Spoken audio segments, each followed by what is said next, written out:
नमस्कार। मैं सतबीर दलाल अपने YouTube के भारत लिंक चैनल पर आपका स्वागत करता हूं। दोस्तों, आज हम जिस शख्सियत से मुलाकात कर रहे हैं उनकी चर्चा, उनकी प्रसिद्धि मैंने इंडिया में सुनी थी और उनके बारे में मैंने इतना कुछ सुना था कि मुझे इंडिया से लंदन आना पड़ा उनसे मिलने के लिए। और वो शख्सियत है संगीता दहिया जी।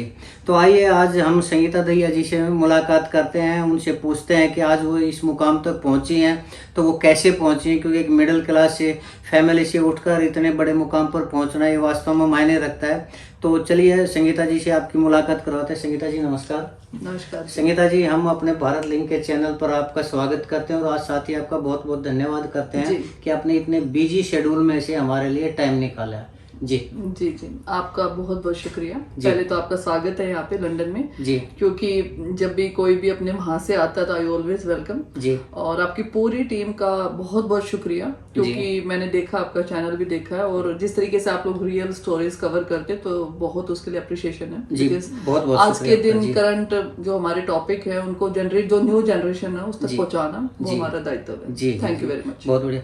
संगीता जी, आप एक मिडिल क्लास फैमिली में आपका जन्म हुआ था। जी इतने मिडिल क्लास में हुआ था कि लोग एक अच्छी गवर्नमेंट जॉब मिल जाए वही बहुत होते, वही सपना होता है।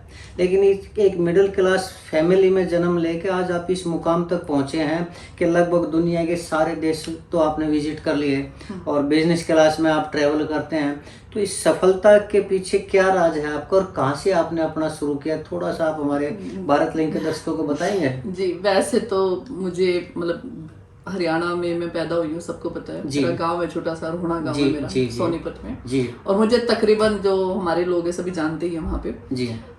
देखो वो कहते हैं ना कि पैदा गरीब, हम गरीब पैदा हुए हैं लेकिन मरेंगे नहीं, ठीक है। तो जो इंस्पिरेशन है मेरी फैमिली से ही मुझे मिली है। मेरे पापा नेवी में रहे हैं, नेवल ऑफिसर थे और मैं बहुत गरीब तो नहीं कह सकती अपने आप को। My father was into Indian navy, लेकिन मेरे पापा 94 में रिटायर हो गए थे। 94 में रिटायरमेंट का मतलब होता था उस टाइम पे इतनी अवेयरनेस थी नहीं चीजों को लेके, आपको समझ नहीं होती थी आपको कैसे कॉलेज में जाना है, कहाँ पे पढ़ना है, क्या करना है। तो गाँव में जमीनें ज्यादा नहीं थी, 2 एकड़ हमारे पास जमीन होती थी, एक 100 गज का एक हमारा गांव में आज भी मकान है, जो भी हमारे गांव में जाते हैं लोग। तो एक मेरा भाई है, तो छोटी सी फैमिली जैसे अपनी होती है, बहुत गरीब भी नहीं कहूंगी, बहुत अमीर भी नहीं थे। लेकिन ये था कि जब मैं जिस टाइम में मैं कॉलेज में गई, मैं दिल्ली में पढ़ी हूँ, तो वहां पे जब मैं गई थी तो लोन लेके मैंने पढ़ाई की, एजुकेशन लोन हमने लिया है। तो इतना पैसा नहीं होता था कि जाके पैसे दे दो और भैया फीस भर दी हो, वो वाला बैकग्राउंड मेरा नहीं था बिल्कुल। हाँ, अवेयरनेस ये थी कि मेरे पापा को एक ही था कि अपनी छोरी पढ़ानी है बस, ठीक है। तो मैं बहुत इंटेलिजेंट थी, 12th मैंने नॉन मेडिकल से किया था और पापा को ये था बस छोरी पढ़ानी है। तो उसके बाद मैं मतलब दिल्ली में आई, वहां से अपनी पढ़ाई की। 2008 से मैं कॉर्पोरेट में जॉब कर रही हूँ। 2008 से लेके 16 तक मेरा इंडिया में भी मैंने 3-4 कंपनियों में काम किया। उसके बाद मैं विदेश में आई। मैं वर्क वीजा पे काफी कंट्रियों में रही हूँ। मैं यूके भी पहले जॉब करके गई थी, 2010-11 के आसपास मैं लंदन में ही थी। उसके बाद मैं पेरिस में रही, जर्मनी में रही, अमेरिका में रही, मैं सिलिकॉन वैली में थी, कैलिफोर्निया में। तो लाइक पूरा दुनिया घूम के मुझे फिर ना वो समझ आई दुनिया की कि भैया दुनिया कैसे चल रही है। क्योंकि हम जिस जमाने में पढ़े हैं, जब मेरा जो स्कूल होता था, मैं खरकोदा में पढ़ी हूँ, प्रताप स्कूल है, प्रताप स्कूल वाले तो वहाँ मेरा फोटो भी लगा हुआ, आप जाके देखोगे। तो जब मैं वहां पे पढ़ती थी तो बहुत ज्यादा ना हमें ये भी नहीं पता था, इवन जींस भी लड़कियां नहीं पहनती थी उस टाइम पे ना, और गाँव के सिंपल वो सिर पे चुन्नी रखती थी मैं। तो गाँव में मैंने मतलब खेत में भी काम किया, पूरे गाँव को पता है मेरे को। तो गोबर डालना, खेत में काम करना, भैंसों का काम करना, लेकिन मैं सब करती थी। वहां से निकल के दिल्ली आए, तो गांव से दिल्ली तक का जो सफर था वो बहुत डिफिकल्ट था। और दिल्ली से America, London, Canada, Australia, New Zealand, सारी दुनिया का जो भ्रमण करके ना, तो तब मुझे एक इंस्पिरेशन मिली कि भाई लड़कियां खाली नौकरी क्यों करें। मैं जॉब की है पहले काफी साल, उसके बाद मैंने फिर अपना काम शुरू किया कि क्योंकि देखो मैं तो नौकरी करके अपना कर लूंगी, लेकिन अगर मेरे में स्किल्स हैं तो मैं बिजनेस करके और 100-200-500 परिवारों का पेट पाल सकती हूँ या उनको रोजगार देके उनकी हेल्प कर सकती हूँ। तो ये था, तो यही वजह थी तो अपना बिजनेस मैंने फिर शुरू किया था। तो यहाँ क्या काम करते हैं आप? यहाँ पे देखो मैं यहाँ पे अभी तो मैं 2020 में यहाँ पे आई हूँ, मुझे कल ही 3 साल हुए यहाँ पे रहने के लिए। उससे पहले मैं लंदन कई बार आई हूँ, जॉब भी करके गई हूँ, पहले 2010 के आसपास।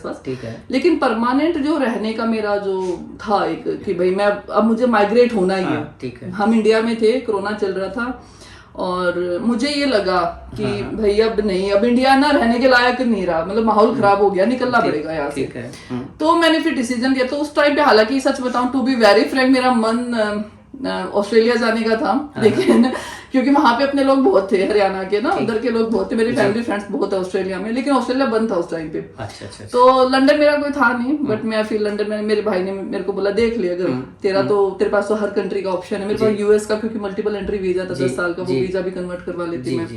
कनाडा का मेरे पास मल्टीपल एंट्री वीजा 10 साल का, ऑस्ट्रेलिया वीजा था, तो पूरी वर्ल्ड के वीजे लगे हुए थे, लेकिन मैंने लंदन को ऑप्ट किया। फिर मैं लंदन आ गई।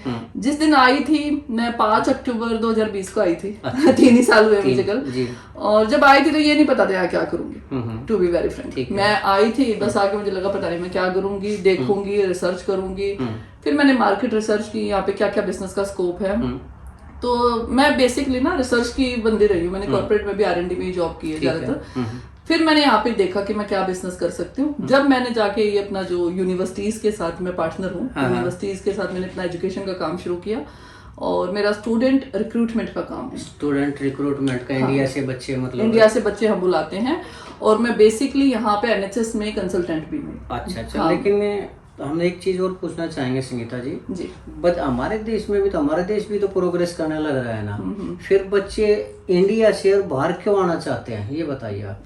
देखो, मैं अपना ही बताया ना, जैसे मैंने आपको कहा कि इंडिया रहने के लायक नहीं, हालांकि 2020 तक मैंने 2008 में काम करना शुरू किया था।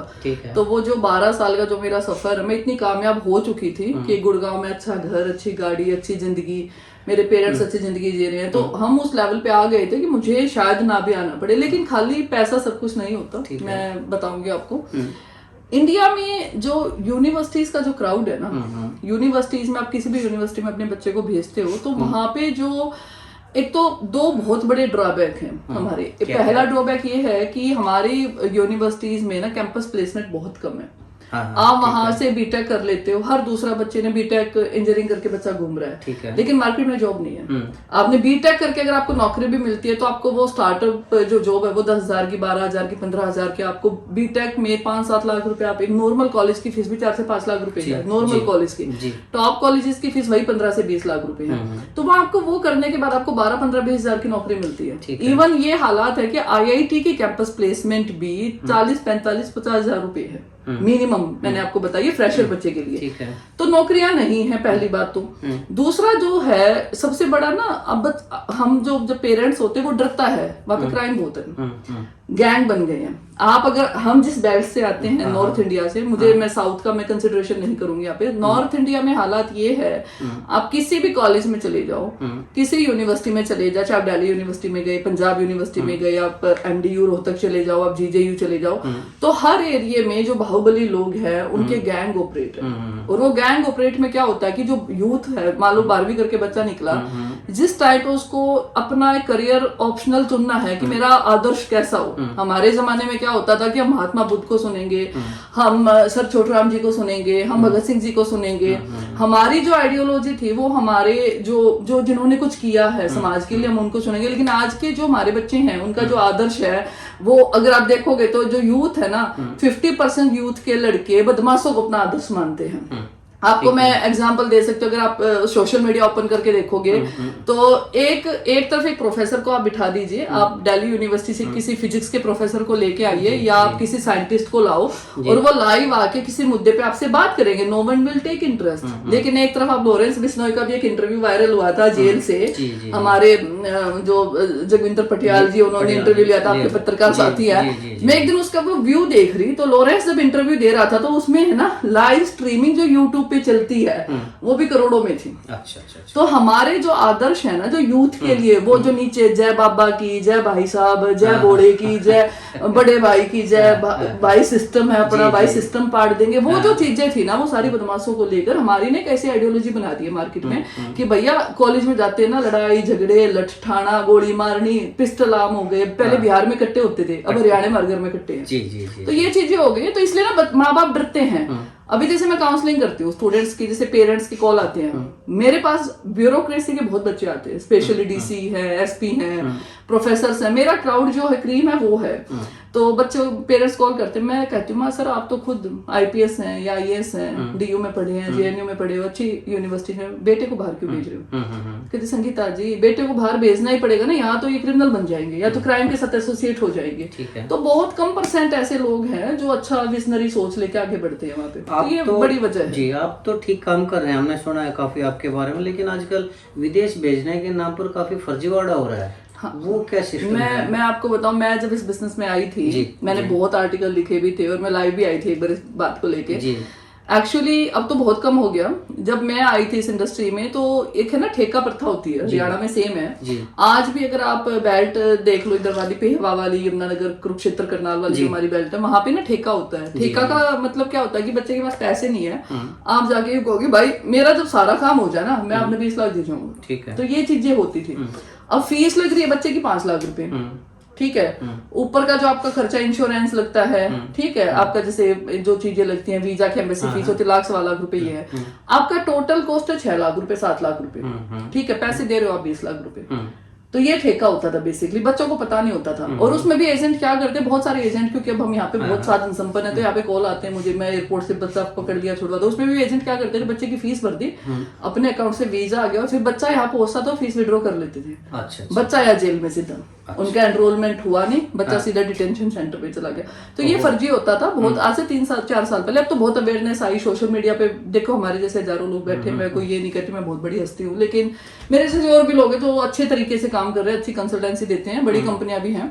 तो वो बच्चों को समझ आया कि भैया स्टूडेंट वीजा में किसी को एक पैसा नहीं देना, स्टूडेंट वीजा में ज्यादा से ज्यादा अपनी जो लॉयर की कंसल्टेंसी होती है वीजा डालने की वो बच्चे पे करते हैं, वो भी वीजा बच्चा खुद भी डाल सकता है, लेकिन गांव के बच्चों को नहीं पता होता तो वो हायर करते हैं लॉयर्स को, 20-25-30 हज़ार 50 हज़ार जिसका जो रेट है वो अपना भाई बच्चे का एडमिशन करवाने के बच्चे दे रहे हैं। कुछ कंपनियां फ्री में कर रही है, कुछ ले रही है। जी। और उसमें ये होता है कि उसके बाद अपना बच्चे का प्रॉपर फीस भरो, बैंक में जाके फीस भरी जाती है, बच्चे के अकाउंट से फीस भरी जाती है, कोई किसी को पैसा नहीं देना होता, सीधा एडमिशन होता है। तो ये था। अच्छा, आप जैसे लोग जब सक्सेस होते हैं विदेश में आके न, तो लोग कई बार ये कह देते हैं, जो नेगेटिव लोग होते हैं कि वहां जाकर विदेश में जाकर क्या उखाड़ लिया, तो लोगों की ये भावना क्यों है सफल आदमियों के ऊपर? देखो जी, भावना तो लोगों की है ना, हर तरह के लोग हैं, ट्रोल भी बहुत लोग करते हैं, लेकिन मैं आपको एक मेजर डिफरेंस बता देती हूँ। मेरे बहुत सारे ऐसे स्टूडेंट यहाँ पे आए जो स्टूडेंट वीजा लेके आए हैं। देखो मैं हमेशा एक बात बोलती हूँ कि मिनिमम इन्वेस्टमेंट पे मैक्सिमम प्रॉफिट कैसे लिया जाए ये आप लोगों को पता होना चाहिए।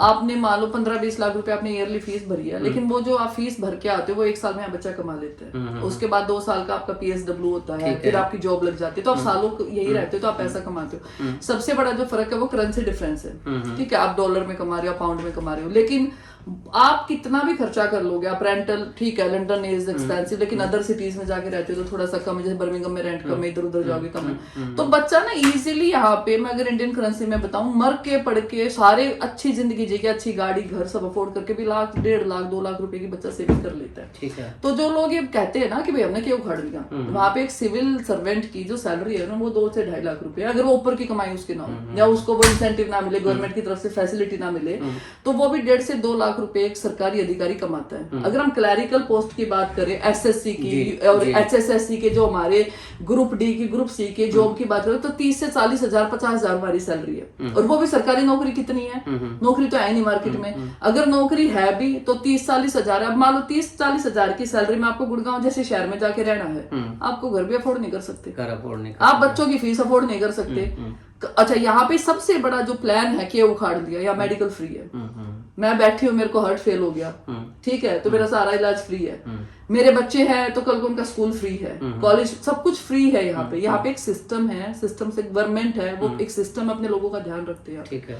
तो एक बहुत बड़ा है कि आपको एक पीस ऑफ माइंड है, आपको ना अपने वो भविष्य की नहीं सोचनी पड़ती कि 20 साल बाद पोता खातर अपने के घर में, तो वो चीजें नहीं है इन कंट्रियों में। अच्छा, एक संगीता जी मैंने एक चीज महसूस की है, यहाँ जो अपने हिंदुस्तान से जो बच्चे आते हैं, पंजाब से, हरियाणा से, इस एरिया से आते हैं, तो यहाँ के जो लोग है ना उनको व्यवहार बदल जाता है और उनको खालिस्तानी क्या कहना या इस तरह का कर कहना थोड़ा सा मिसबिहेव करते। तो ये खालिस्तान का क्या मामला है यहाँ पर, थोड़ा सा बताएंगे आप?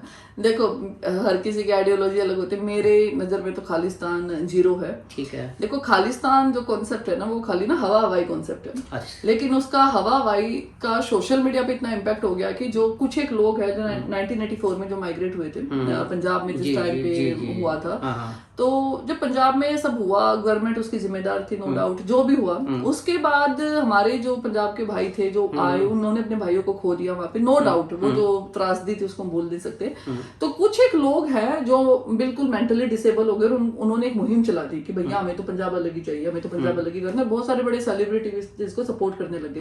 लेकिन अगर हम एक्चुअल में काउंट करते हैं ना, तो एक्चुअल में काउंट करोगे तो खालिस्तान के नाम पे इतनी भीड़ नहीं है। वो कुछ एक लोग होते हैं जो यहाँ पे भी करते हैं, जैसे लंदन में ड्रामा करते हैं कि आपके हाई कमीशन के आगे जाके 20 लोग खड़े हो गए, आपने मार दिया, आपने तिरंगा को लेके अपने पैरों के नीचे। अभी एक वीडियो वायरल हुई थी कनाडा से, तो वो एक जो उनके वो कहते हैं ना, वो सपने में क्या बनो ही रहे हैं, वो बात मैं कहूंगी। तो इस तरीके के लोग होते हैं ना, वो करना वरना उनको कुछ नहीं होता। कुछ पॉलिटिकल मोटिवेटेड स्पीच होते हैं, कुछ एक लोग हैं जिनको सरकार पाल रही है इधर उधर बिठा के। तो कनाडा में कुछ लोग हैं जैसे लाइव भी आके वो एग्जाम्पल, वो इंटरव्यू भी दे रहे हैं। पीछे गवर्नमेंट होती है माहौल बनाने के लिए कि भैया तुम ठीक है, तुम इधर से बोलो, तुम उधर से बोलो। तो ऐसा कुछ नहीं है खालिस्तान के नाम पे। लेकिन उससे हुआ क्या कि जो हमारा हरियाणा पंजाब का स्टूडेंट आता है, मैंने जो यहाँ पे मेजर जो प्रॉब्लम देखी इन चीजों की वजह से, जो यहाँ की जो पुरानी हमारी फैमिलीज बैठी हैं, वो भी नए बच्चों को घर नहीं देते। अकोमोडेशन में प्रॉब्लम होती है। अदर कंट्रीज के लोग वो कहते हैं, उनको लगता है कि हर टर्बन वाला बंदा खालिस्तानी है, लेकिन हर सरदार खालिस्तानी नहीं होता। ठीक है। तो पंजाब के जो बच्चे आते तो उनको भैया ये तो खालिस्तानी होगा, तो घर नहीं देंगे। नौकरी करने जाएंगे तो पंजाब का है, तो हरियाणा का है, तो जॉब नहीं देंगे, क्योंकि न्यूज तो सब देख रहे हैं ना। तो वो चीजें हो रखी, तो उसका बहुत एक बैड इम्पैक्ट हमारे यूथ पे जा रहा है। लेकिन ये तो हमने बात की लंदन की, कनाडा में तो ये बहुत इशू बना हुआ है आजकल। और क्या आपको लगता है कि कनाडा में ये जो खालिस्तान का इशू इतना बड़ा बना हुआ है, उसका कुछ वीजा पर या हमारे बच्चों पर या दोनों देशों को असर पड़ेगा? मैं आपको बिल्कुल, ये बहुत करंट का टॉपिक भी है आजकल। देखो, कनाडा में क्या हुआ है कि कनाडा में किसी खालिस्तानी की डेथ होगी, वो जो निजर था उसको मार दिया, जिसने भी मारा। जी जी जी। तो अभी सबसे बड़े एक गेम समझो, कनाडा में भी चुनाव है, ट्रूडो की गवर्नमेंट है, तो अभी जो वो चुनाव वहां पे है ना, तो उनको ये पता है कि देखो हर कंट्री ना वहां पे भी अपने एशियन से चुनाव लड़ते हैं बहुत ज्यादा ना, अपने लोग हैं सरदारों के, क्योंकि सबसे ज्यादा सरदार है वहां पे, 16-17 लाख के करीब है। तो उनमें से कुछ एक लोग हैं जो खालिस्तानी प्रो मोटिवेटेड है। अच्छा, तो हर जगह पीआर एजेंसीज काम करती है। तो वहां पे ये चीजें हुई हैं कि भैया चुनाव है और वोट को डाइवर्ट करने के लिए, वोट का ध्रुवीकरण करने के लिए कि बयान दे दो कि भैया हम तो खालिस्तान को हमारे देश में, वरना किसी की डेथ के 4 महीने बाद ये सब क्यों हुआ? वो तो 4 महीने पहले मरा, चुनाव के टाइम पे बयानबाजी क्यों हुई? लेकिन इससे क्या आगे मेरा जो नजरिया, वैसे हर किसी का नजरिया अलग है, इससे कुछ नहीं होना जाना। मेरे आज भी कनाडा का वीजा आया है, मेरे 3 बच्चों का आज भी कनाडा वीजा आया है। हर दिन हम वीजा अप्लाई कर रहे हैं, कनाडा सभी बच्चों का वीजा दे रहा है। कनाडा की तरफ से अभी ऐसा कोई इशू नहीं है। कनाडा जाओ, अच्छा कनाडा बहुत सेफ है, ऐसा भी नहीं कि कनाडा में सब काम, मैं खुद कनाडा 15 बार गई हूँ कम से कम, मेरा ऑफिस है कनाडा में, तो ऐसा कुछ भी नहीं है कि वहाँ पे कोई प्रॉब्लम है। अच्छा, आप यहाँ लंदन में है, काफी टाइम से हैं, मैंने एक चीज सुनी है यहाँ पर कि यहाँ जो यूनिवर्सिटीज हैं उनमें भी गैंग बन चुके हैं, क्या ये सच है? हाँ बिल्कुल है जी। यहाँ पे भी एक्चुअली मैंने आपको बताया ना, एक्चुअली जो हमारी यूथ के बच्चे हैं ना, उनके आदर्श आजकल ना बदमाश ज्यादा हो गई है। ठीक है। तो हमारे पेरेंट्स से जब मैं बात करती हूँ, बच्चों से बात करती हूँ, तो बच्चे मानते नहीं है। जब बच्चा इंडिया से आता है तो वो बिल्कुल ना बहुत सिंसियर और एक बहुत जेंटल फैमिली का बच्चा दिखता है, लेकिन यहाँ जब वो ग्रुप में रहता है या वो स्टूडेंट अकोमोडेशन में रहता है तो गैंग बन जाते हैं। अभी पीछे कोवेंट्री यूनिवर्सिटी में मेरे ही स्टूडेंट थे, तो 30-40 बच्चों का आपस में लड़ाई झगड़ा हो गया किसी बात को लेके। तो यहाँ पे, और वो गैंग जो होते हैं ना, वो गैंग एफिलिएटेड है, मोटिवेटेड है। वो जो बच्चे हैं ना, वो किसी ना किसी को अपना आदर्श मानते हैं। आदर्श कैसे मान रहे हैं? जितने भी इंटरनेशनल जो टेररिस्ट डिक्लेयर, अभी एनआईए ने जैसे 15-20 बदमाशों को जो इंडिया के थे उनको आतंकवादी बता दिया, उन्हें लॉरेंस जैसे मेन हो गया, अदर गैंग के लोग मेन हो गए। तो जैसे काला दठेड़ी है, लॉरेंस है, ये बड़े बड़े नाम है जो मैं ले रही हूँ। ठीक है, क्यों ये नाम इसलिए ले रही हूँ मैं, क्योंकि मीडिया में सारा दिन यही नाम चलते हैं इन लोगों के। तो इन लोगों को मान के क्या कहते हो, अच्छा भाई साहब की तो वो लैविश जिंदगी स्टूडेंटों को ऑफर करते हैं कि भाई वो जैसे भाई उनको अच्छे शूज दिलवा दिए, उनको मोबाइल दिलवा दिए, लैपटॉप दिलवा दिए, कपड़े दिलवा दिए, भाई हमारी जय बोला गुरु। तो जब मान लो बच्चा पढ़ रहा है, he doesn't have the money, उसके पास वो चीजें नहीं है, तो एक उसको एक्स्ट्रा इनकम मिल रही है, या उनको एक वो बच्चे ना अट्रैक्ट जल्दी होते हैं नेगेटिव चीजों से, तो एक ये बहुत बड़ी वजह। कनाडा की यूनिवर्सिटीज में तो बहुत झगड़े होते हैं। कनाडा तो एक चौक है, मैं I forget the name of the chowk, पूरे टोरंटो में एक जगह है, वहां पे डेली जाके आपस में सिर फूटना, लड़ाई झगड़े होना वहाँ पे नॉर्मल है। तो ये चीजें हैं। और लंदन में क्या, लंदन में भी ऐसा ही है? हाँ, लंदन में कुछ एक एरिया है, जैसे साउथ हॉल में भी मैं आपको बताऊंगी, पिछले अभी इंडिपेंडेंस डे के टाइम पे हमारे एक लड़के को चक्कू मार दिए थे खालिस्तानियों ने। हाँ, वो बहुत बड़ा एपिसोड हुआ, हमारा बच्चा था, बल्कि हमें सारा वो एपिसोड भी पता है। तो यहीं पे वो बच्चा, हम तिरंगा यात्रा ये लोग निकाल रहे थे हमारे, और उसको बच्चे को मार दिया था खालिस्तानियों ने। लेकिन हमने सुना है कि आपसे भी कोई फिरौती मांगी मेरे से फिरौती चलती रहती है, नॉर्मल चीजें। लेकिन ये था कि मेरे को कॉल आए थे, अमेरिका से कॉल आए थे मुझे, कनाडा, पहले कॉल कनाडा से आया, फिर मुझे 3-4 बार अमेरिका से कॉल आया था। तो जब मुझे कॉल आया तो वो भाई उनको पता कि पैसे वाली है, बिजनेस अच्छा चल रहा है इसका, तो मांग लो पैसे। तो अब वही है ना, देखो क्या होता है ना कि मैं थोड़ी सी, एक तो फौजी की बेटी हूँ, मेरे चाचा कारगिल में शहीद हुए हैं। हम उस फैमिली के बच्चे, मैं डरती नहीं हूँ किसी से भैया, मैं दूंगी भी नहीं। तो मेरे पास तो फोन आया तो मैं आपको रिकॉर्डिंग सुनवा सकती हूँ। तो मैंने तो ये रिकॉर्डिंग ऐसे कैसे उठा के सरकार को दे दी। मैंने कहा कि देखो मेरे पास ना तो पैसे हैं देने के लिए, कष्ट कमाई के पैसे, ना मैं दूंगी। फिर बोले कि तेरे को मार देंगे, माँ मार दो, कर्म में मरना होगा तो मरेंगे। चलती रहती है, बहुत बहादुर है। तो आप जो बच्चे यहाँ आना चाहते हैं उनको कोई मैसेज देना चाहेंगे आप, या कुछ बताना चाहेंगे? देखो, मैं एक ही चीज यहाँ पे बच्चों को कहना चाहती हूँ, जो बहुत मेरे जो 3 साल का जो यहाँ का कॉन्टिन्यूसली अनुभव है, और उससे पहले मेरा जो ट्रैवल एक्सपोजर अगर मैं कहूँ, क्योंकि मैं 50-60 देशों में ट्रैवल कर चुकी हूँ, ऑलमोस्ट दुनिया में घूम चुकी हूँ। मेरा मानना ये है कि बच्चे अगर दूसरी कंट्री में जाते हैं, एक तो अपनी लैंग्वेज को इम्प्रूव करो। पहला English language, English, not only English, आप जिस भी देश में जा रहे हो उस देश की भाषा को, उस देश के रहने खाने के तरीके को। हम लोग क्या करते हैं, जो सबसे बड़ा ड्रॉबैक आ रखा, हम ना स्टूडियस है। हमारे बच्चे का मैथमेटिक्स बहुत अच्छा है, मान लो, या हमारा बच्चा फिजिक्स में बहुत अच्छा है, लेकिन आप जब जॉब के लिए अप्लाई करने जाते हो ना, आपकी स्किल्स नहीं है। और स्किल्स खाली लैंग्वेज से नहीं होती, स्किल्स आपकी एक बॉडी लैंग्वेज भी होती है। आपको कैसे बैठना है, आपको कैसे कपड़े पहनने हैं, आपको कैसे बात करनी है, आपकी वे ऑफ टॉकिंग कैसे हो। एक तो ये चीजें, दूसरा काम करने में कोई शर्म नहीं है। अगर आपको विदेश में कामयाब होना है, बहुत सारे बच्चे ऐसे आते हैं तो कहेंगे हम तो रेस्टोरेंट में काम नहीं करेंगे। भैया, ओबामा की बेटी पिज्जा बेचती थी। There are lot of example in the market कि आपको छोटे से शुरू करना पड़ेगा। यहाँ पे डिग्निटी ऑफ लेबर है। एक सबसे जो मेजर इश्यू बच्चों के साथ, हमारे बच्चों को यहाँ पे काम करना नहीं आता, हम ना अपने बच्चों को घर का काम नहीं सिखाते। तो उससे क्या होता है, बच्चा डिप्रेशन में चला जाता है। अब एक चीज बताओ, आप मान लो स्टूडेंट वीजा पे बच्चा है, वो अकोमोडेशन, यूनिवर्सिटी अकोमोडेशन में रह रहा है, माँ बाप उसकी फीस भर रहे हैं, अच्छे से भर रहे हैं, लेकिन बच्चे को ना कुकिंग आती है ना क्लीनिंग आती है। तो आप एक ऐसे इन्वायरमेंट में रहोगे ना, आप रूम क्लीन कर रहे हो ना, आप रोज खाना खा रहे हो, तो आपको डिप्रेशन ऑटोमेटिकली, बहुत सारे ऐसे बच्चे हुए जो मैंने देखा वो डिप्रेस होते जा रहे हैं। तो जब आपको मेंटली प्रिपेयर, आपको बच्चे को बाहर भेजना, तो उसको बेसिक जो चीजें हैं उससे अवगत कराओ। दूसरा जो सबसे, जो एक आखिरी में एक चीज कहना चाहूंगी, डिग्निटी ऑफ लेबर बहुत जरूरी है। आपको स्ट्रगल करना पड़ेगा। यहाँ पे भी ऐसा नहीं है कि भैया एक हवाबाई बातें मत देखो, आप आगे आते आप यहाँ पे साइंटिस्ट बन गए, डॉक्टर बन गए, स्ट्रगल यहाँ पे भी, लेकिन यहाँ पे कंपटीशन कम है। अच्छा। सबसे मेन चीज है कि इंडिया में पॉपुलेशन ज्यादा है, कंपटीशन भी ज्यादा है। यहाँ पे पॉपुलेशन कम है, कंपटीशन कम है। यहाँ पे आप 2-3-4 महीने स्ट्रगल करते हो तो आप सक्सीड हो जाओगे। इंडिया में 4 साल में सक्सीड नहीं हो पाते हो बिकॉज ऑफ द पॉपुलेशन। अच्छा, आपने काफी देशों में विजिट किए, काम भी किया है, आपके काम चल भी रहे हैं, तो इंडियन बच्चों के लिए कौन सा देश ज्यादा बेहतर है? ये बड़ा ट्रिकी क्वेश्चन है। देखो, हर किसी की ना चॉइस होती है। अभी जैसे मैं आपको अपना नजरिया बता दूं, मेरे नजरिए के हिसाब से मेरे कम से कम 1000 के करीब बच्चे वर्ल्ड वाइड जा चुके हैं। तो मतलब मेरा मानना ये है कि अगर आपको बिजनेस करना है तो सबसे बेटर लंदन और ऑस्ट्रेलिया है। अच्छा। आपको बहुत जल्दी सिटीजनशिप या पीआर चाहिए कि जाते भैया मैं 2-3 साल में वहां का पासपोर्ट मुझे मिल जाए, तो कनाडा बहुत अच्छा है। अगर आपको आईटी में अपना करियर बनाना है या आपको मेडिसिन लाइन में जाना है, एमबीबीएस के लिए और आईटी के लिए, आपके लिए अमेरिका सबसे बेस्ट है।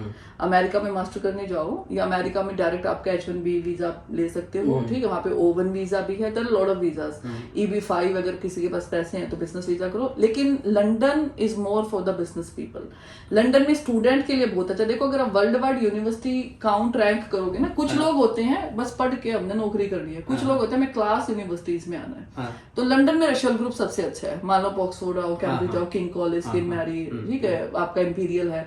HEC पेरिस है यूरोप में, फिर उसके बाद आपका G8 यूनिवर्सिटी ऑस्ट्रेलिया है, ANU है, यूनिवर्सिटी ऑफ मेलबर्न है। तो अमेरिका जाओ तो आप फिर जैसे बोस्टन जाओ पढ़ाई करने, तो यूनिवर्सिटी पढ़ने वाला बच्चा तो क्लास यूनिवर्सिटीज में जाएगा, जो टॉप यूनिवर्सिटी है बिल्कुल।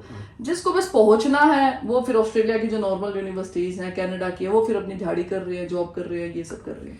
आपने हर कंट्री के अपने प्रोस कौन से, आपने देश के बारे में बताया, बच्चों के बारे में बताया।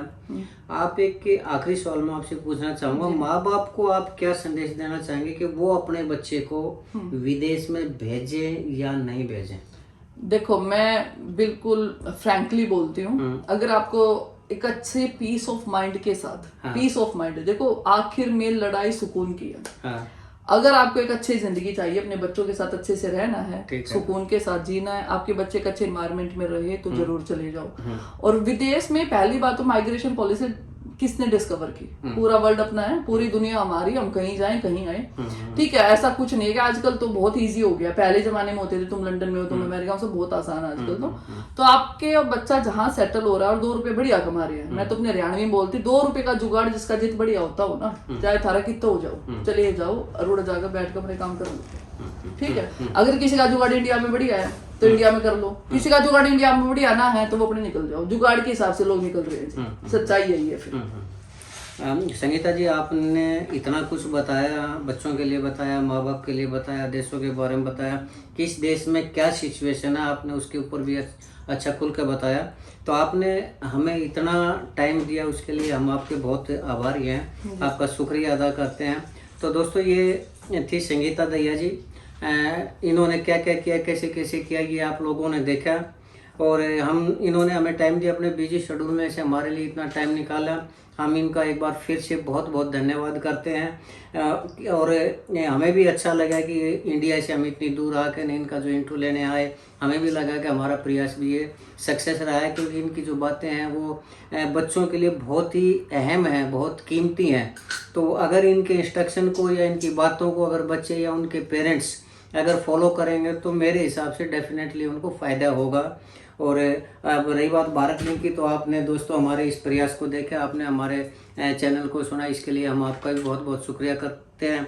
और अगर आपको हमारा ये प्रयास अच्छा लगा तो आपसे हम निवेदन करना चाहेंगे कि आप हमारे चैनल को सब्सक्राइब करें, लाइक करें और शेयर करें। और साथ ही हम संगीता जी का एक बार फिर से भारत लिंक के दर्शकों की तरफ से बहुत धन्यवाद करते हैं। संगीता जी, आपका बहुत बहुत धन्यवाद। नमस्कार, जय हिंद जी।